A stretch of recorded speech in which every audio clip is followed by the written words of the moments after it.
bite-sized business breakfast. Right, let's get to next of our interviews. Crossing over to Richard Dean, talking all things diamonds. Diamonds are forever, forever, forever. Diamonds are forever, forever, forever, forever. Yeah, we're talking diamonds because demand for diamonds or trade in diamonds in Dubai up 36% in the first quarter of this year. Rough diamonds doing well, but polished diamonds going through the roof, nearly doubling the trade in the first quarter of this year. Let's speak now to one of Dubai's most prominent jewellers. He is Chandu Siroya, not only the boss of his own jewellery company, but also the vice chairman of the Dubai Gold and Jewellery Group. Joins us now live on Microsoft Teams. Morning, Chandu. Good morning to you. So those are the statistics. What's the story on the ground in the gold souk and in jewellery stores like yours? You see, there are two aspects to this question, the jewellery stores as well as the jewellery offices.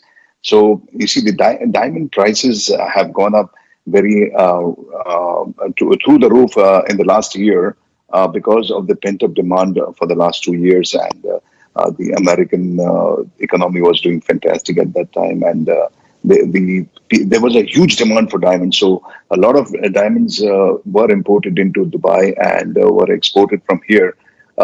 This is when we talk about the wholesale business. So you see, the leadership of Dubai has always been a very, very, I would say, amazing vision of the future. And they had set up a DMCC and Almas Tower. Almas Tower is a whole building.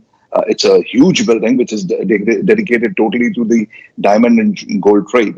So this, when it was made, people were thinking, who's going to come here? This is the desert and there was no diamond trade at all. But today here we are, and by the efforts of all the government entities, by the efforts of all the jewelers, the confidence of the people worldwide, we are today the world's #1 ranking in rough diamond trading, and #2 in the polished cut trade. The demand has gone up a lot because, you see, the whole world was closed. And Dubai was proactive.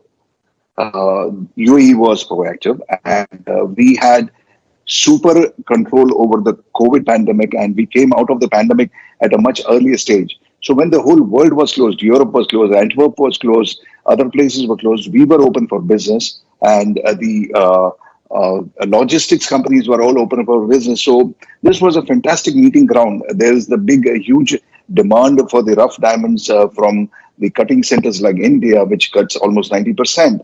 And there was no supply coming from anywhere else. So it was a fantastic win-win. And Dubai, as we always know, that we, the traders of Dubai, the government and everybody here are always accepting any business. So we lapped up this business, and here we are today, the largest trading center for rough diamonds and second largest in the world for cut and polished diamonds. It is an achievement. Brandy and I were chatting earlier. We remember the start of the business breakfast about 16 years ago, which was pretty much when the Dubai Diamond Trading Initiative kicked off. And Ahmed bin Sulayem has been a key driver of that, the boss of DMCC. And understandably, he's basking in the glory. He talks about DMCC's world-class facilities and services, hyper-connected business environment. I mean, he would say that, wouldn't he? But I think, to be honest, he probably deserves his moment of glory, because what Dubai has built, Dubai in general, but the Almas Tower in particular, has really made a dent in the diamond universe, hasn't it? It has. In fact, you see, Almas Tower is a whole ecosystem by itself.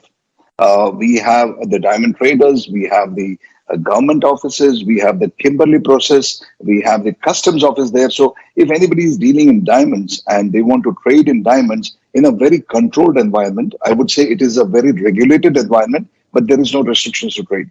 So you can import anything, you can export anything, provided you have the right documentation and you follow the law. It is, I believe, one of the easiest places in the world. Zero taxation, no customs duty for import and export. So it was an ideal hub which was provided by DMCC, and the jewelers all over the world, they came here and made Dubai as their home. And I believe every jewelry company in the world, which is a little big in size or at least a moderate in size, would have some say in the Dubai trade. And I think it's a fantastic, and definitely Mr. Sulaiman 100% deserves it, and his team. definitely. Fun fact, the transmitter for Dubai 103.8 FM and our sister stations, one of the big ones, is at the top of the Almas Tower because it's one of the tallest towers in Dubai. That's our small contribution. I'm trying to think, what is the value, as we sit here today, of diamonds sitting in Almas Tower? I guess it will be billions of dollars, will it? It will be. Yes, it will be. I think it is one of the largest reservoir of diamonds because everybody trades in them, but also stores them here. And we have got a world-class facility for storage there. There's a big vault which is in the, I would say, in one of the basements of Almas Tower. And it is a world-class facility controlled by Brinks and managed by Brinks, owned by DMCC. So anybody who wants to lease a space there can do it, and it is very easy to lease a space. In fact, you can do it on a daily basis also. If you have extra stock, you can go and put it there, and it's one of the most secure, I would say, vaults in the world. How important has geography been in Dubai emerging as the world's preeminent diamond trading platform, as you say, number one for rough, number two for polished? Because Ahmed bin Sulayem points out in announcing these figures, Dubai is at the nexus of the mines in Africa, the cutting and polishing in India, and maybe the big diamond trading hub in Israel, all within a 3-4 hour flight. How important has the accident of geography been? It is actually not only for diamond trade, for every trade. Dubai is a new center of the world. If you see a map, you see Dubai, it is in the center of the world. And our airlines have provided that there is connectivity to almost every major destination in the world. So it is a very, very important point, the geographic location and the connectivity. You see, as I told you, when the world was closed, we were open.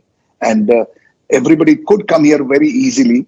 You don't have too much problem in getting the visas. If you are a legal person, you will get your visa within a few hours. So where else can you find this ease of doing business? It's very easy to set up shop here. Of course, control is there, but there is no restrictions. You are finally, how's business done in the gold suit, Chandu, in your jewellery stores? Not just the gold suit. I'm reading the World Gold Council saying that the demand in the Middle East booming in the first quarter, up 50% in the UAE. We've only got 30 seconds left, but how is demand in your jewellery stores? The jewellery stores are doing very well. There is very business. The tourism is fantastic right now. All the hotels are full, so tourists come here. Dubai is on the first list. On the first list is jewelry. So we always say, when you are in Dubai, do buy jewelry. I think it's fantastic. And even on the wholesale, the jewelers all over the world come here to source the jewelries. And that is the reason we call it the jewelry destination of the world. Chandu, you're in the sweet spot. Good luck. Very much indeed for your time today. That's the voice of Chandu Siroya commenting on the fact that 36% increase in Dubai diamond trade in the first quarter of this year. He's from Siroya Jewellers, also vice chairman of the Dubai Gold and Jewellery Group. Just the highlight.